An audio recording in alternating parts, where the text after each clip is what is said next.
Hello friends, welcome to English Minds. Good morning to all of you. Unlock the magic of English literature.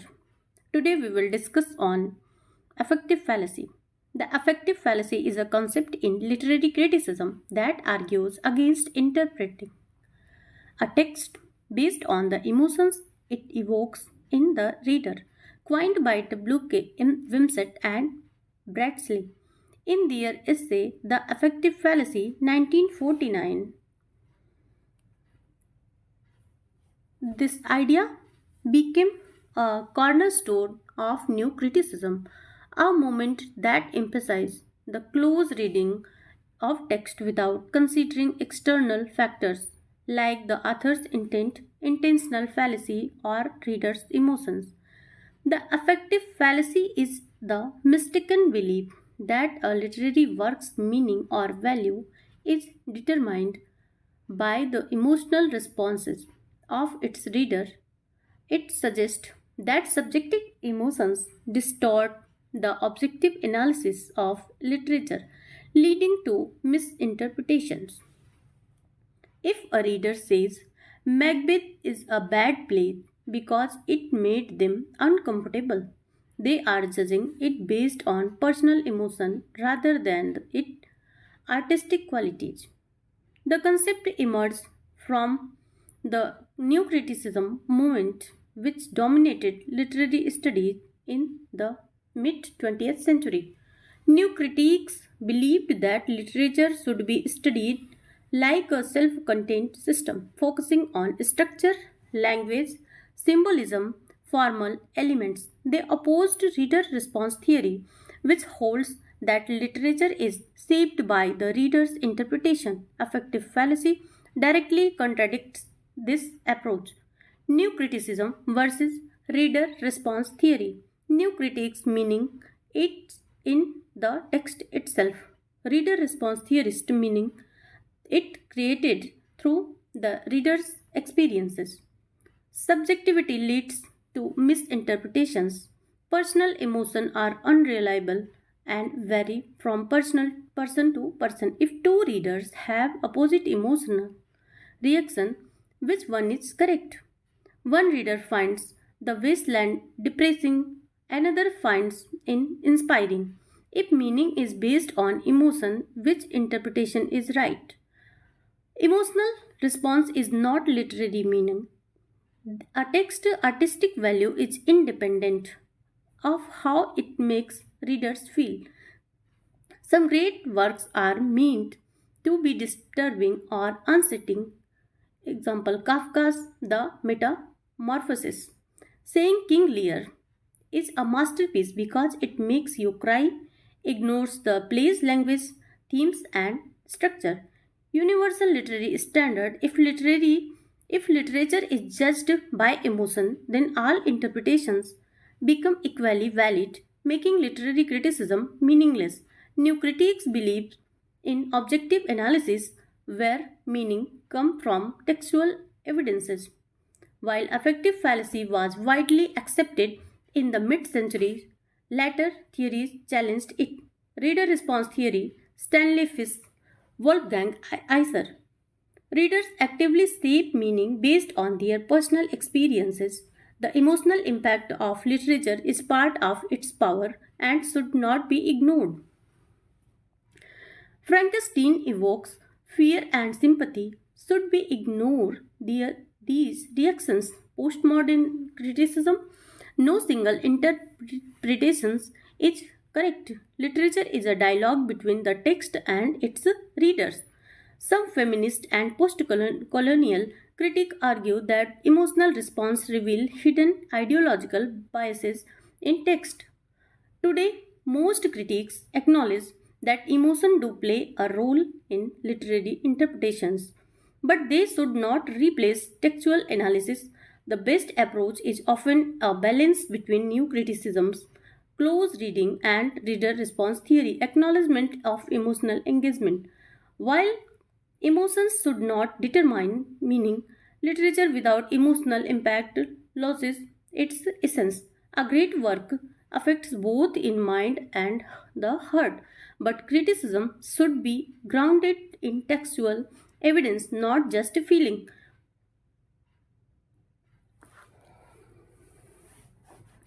Affective fallacy साहित्यिक आलोचना में एक महत्वपूर्ण अवधारणा है जिसे विमसेट और बेर्डस्ली ने 1949 में अपने निबंध द अफेक्टिव फैलेसी में प्रस्तुत किया है। यह विचार न्यू क्रिटिसिज्म आंदोलन का एक मुख्य सिद्धांत बना, जिसमें यह कहा गया कि किसी साहित्यिक कृति या मूल्यांकन पाठक की भावनाओं के आधार पर नहीं किया जाना चाहिए।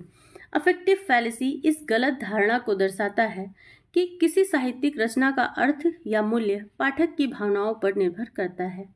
यह तर्क देता है कि भावनाएं साहित्यिक आलोचना को विकृत कर सकती है, जिससे गलत व्याख्या हो सकती है। यदि कोई पाठक मैकबेथ को इस आधार पर खराब नाटक कहता है कि यह उसे असहज महसूस कराता है, तो वह भावना के आधार पर मूल्यांकन कर रहा है, न कि उसकी कलात्मक विशेषताओं के आधार पर। न्यू क्रिटिसिज्म में 20वीं शताब्दी में के मध्य में साहित्यिक अध्ययन पर गहरा प्रभाव डाला। यह दृष्टिकोण इस बात पर केंद्रित था कि साहित्य का मूल्यांकन निम्नलिखित तथ्यों पर किया जाना चाहिए: संरचना, भाषा, प्रतीकवाद, औपचारिक तत्व। यह विचार रीडर रिस्पॉन्स थ्योरी के विपरीत था, जो मानता था कि पाठक का अनुभव साहित्य का अर्थ तय करता है। New criticism versus reader response theory. New critics अर्थ पाठ में निहित होता है। रीडर रिस्पॉन्स थियरिस्ट अर्थ पाठक के अनुभव से बनता है। अफेक्टिव फैलेसी विषय परकता गलत व्याख्या की ओर ले जाती है। व्यक्तिगत भावनाएं अविश्वसनीय होती हैं और व्यक्ति विशेष पर निर्भर करती हैं। यदि दो पाठकों को कि द वेस्टलैंड पर अलग अलग भावनात्मक प्रतिक्रियाएं हो तो कौन सही है? भावनात्मक प्रतिक्रिया साहित्यिक अर्थ नहीं होती। किसी पाठ का कलात्मक मूल्य इस पर निर्भर नहीं करता कि पाठक को कैसा महसूस कराता है। कुछ महान कृतियां जानबूझकर परेशान करने या असहज करने के लिए लिखी गई हैं, जैसे काफ्का द मेटामॉर्फोसिस। यदि कोई कहे कि किंग लियर का एक उत्कृष्ट नाटक है क्योंकि वह उसे रुला देता है, तो वह भावनाओं के बजाय इसकी भाषा, विषय और संरचना पर ध्यान नहीं दे रहा है। साहित्यिक मानकों की सार्वभौमिकता। यदि साहित्य को केवल भावनाओं से आंका जाए तो प्रत्येक व्याख्या समान रूप से मान्य होंगी, जिससे साहित्यिक आलोचना अर्थहीन हो जाएगी। आज अधिकांश आलोचक यह मानते हैं कि भावनाएं साहित्यिक व्याख्या में भूमिका निभाती हैं, लेकिन उसे पाठ आधारित विश्लेषण की जगह नहीं लेनी चाहिए। आधुनिक आलोचना में न्यू क्रिटिसिज्म की टेक्स्ट आधारित बढ़ाई और रीडर रिस्पॉन्स थियरी के भावनात्मक जुड़ाव के बीच में संतुलन बनाया जाता है। साहित्यों में भावनाएं महत्वपूर्ण होती हैं, लेकिन वे अर्थ निर्धारण का एकमात्र आधार नहीं हो सकती। यह एक महान कृति मन और हृदय दोनों को प्रभावित करती है, लेकिन इसकी आलोचना भावनाओं के बजाय पाठ आधारित साक्ष्यों पर होनी चाहिए। Now practice session. I hope you are a serious applicant. Please ensure you have a pen and paper ready to take note or complete your assessment accurately. Very first question: who introduced the concept of affective fallacy?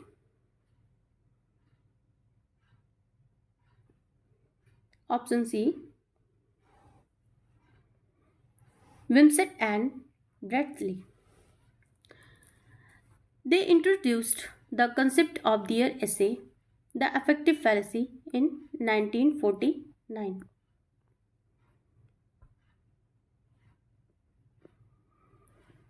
In which year was the essay That Affective Fallacy published? Option C: 1949.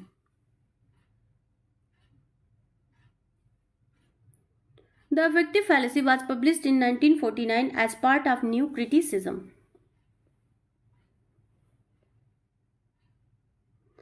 Affective fallacy is associated with which literary movement? Option C. New criticism. Affective fallacy is a central to new criticism which focuses on close reading of the text. What does affective fallacy argue against? Option B. Evaluating literature based on readers' emotional response. Affective fallacy argues that emotions distort objective literary analysis. Which other fallacy was proposed by Wimsatt and Beardsley along with affective fallacy? Option C. Intentional fallacy. Wimsatt and Beardsley above also introduced intentional fallacy, which rejects analyzing a text based on the author intent.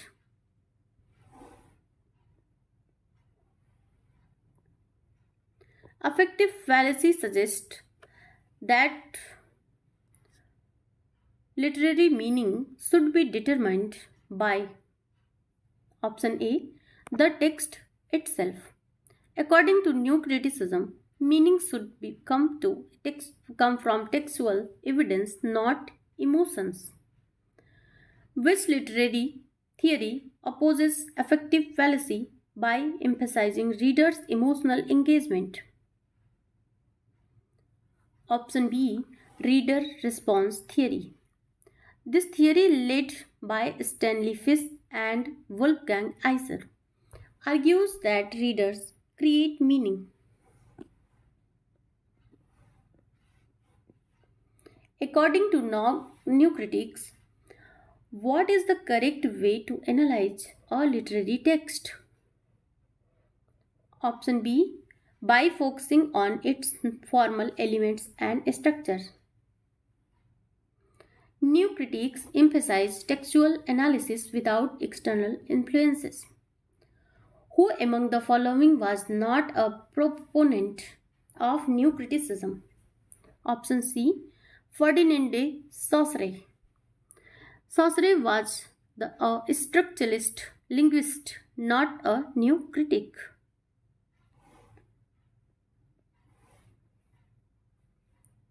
Which of the following is an example of affective fallacy? Option B. Evaluating a novel based on the emotions it evokes.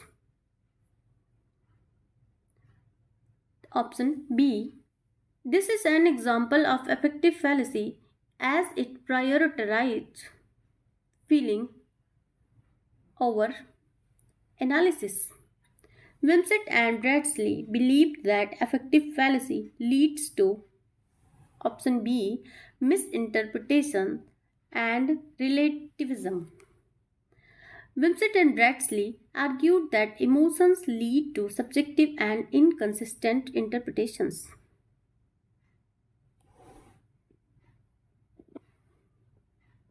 Affective fallacy is primarily concerned with which aspect of literature?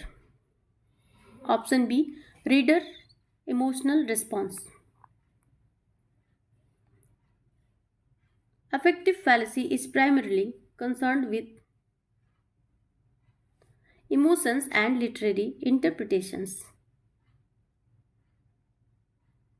Which of the following schools of thought supports emotional engagement with literature?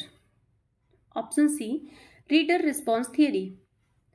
This theory sees emotional and personal reaction as essential to meaning making.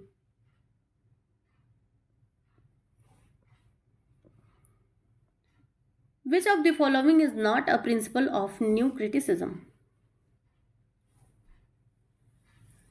Option C.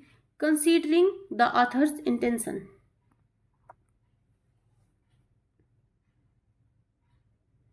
New criticism rejects both the author's intent and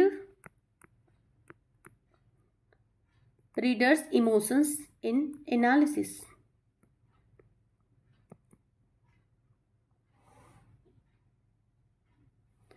What does the term fallacy in affective fallacy signifies? Option A, a logical error in reasoning. Fallacy refers to a flawed approach to literary criticism. Affective fallacy argues that literary criticism should be option A, objective. Affective fallacy promotes an objective text based approach to criticism.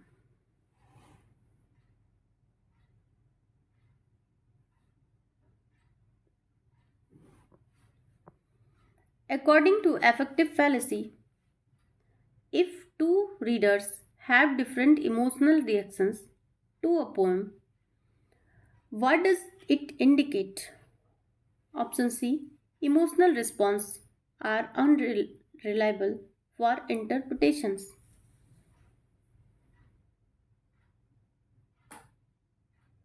According to affective fallacy, emotions are too subjective to determine literary meaning.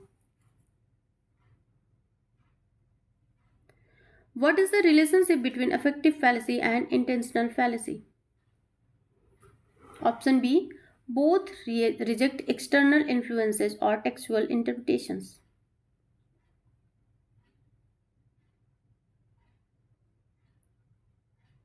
Both fallacies argue that neither emotions nor authorial intent should shape analysis.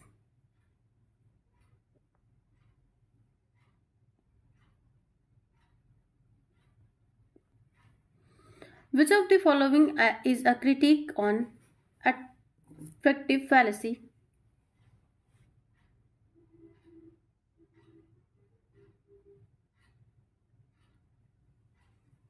Option A, it ignores the reader's role in meaning making.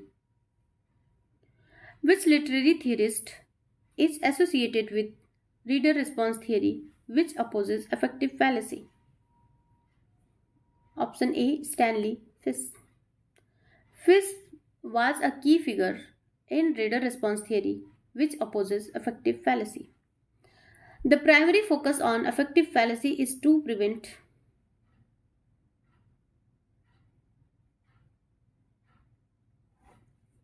option C, emotional subjectivity in literary criticism. Affective fallacy aims to prevent personal emotion from influencing literary judgment.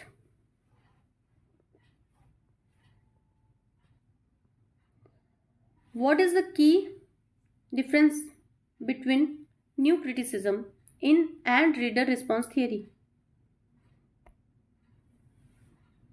Option A, new criticism focus on text, reader response emphasize readers' interpretations.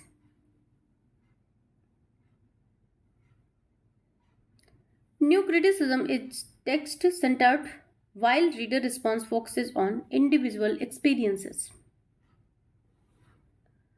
Affective fallacy suggests that literature should be studied like option C, a scientific object. New critiques saw literature as something to be studied systematically like science. Which of the following is an argument in favor of affective fallacy? Option A, emotions are unreliable for literary interpretations. Wimsatt and Beardsley argued that emotions vary too much to be a basis for analysis.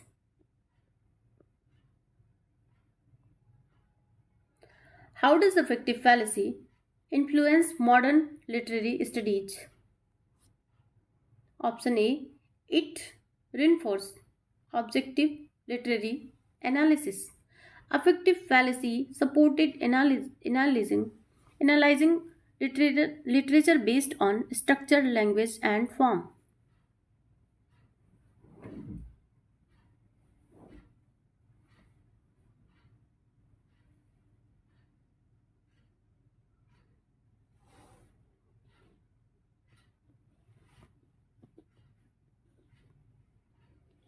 I hope you like this video. Thanks for joining. Let English literature spark your imagination. Keep exploring, keep learning. English literature awaits your next adventure. Until then, bye bye. Thank you.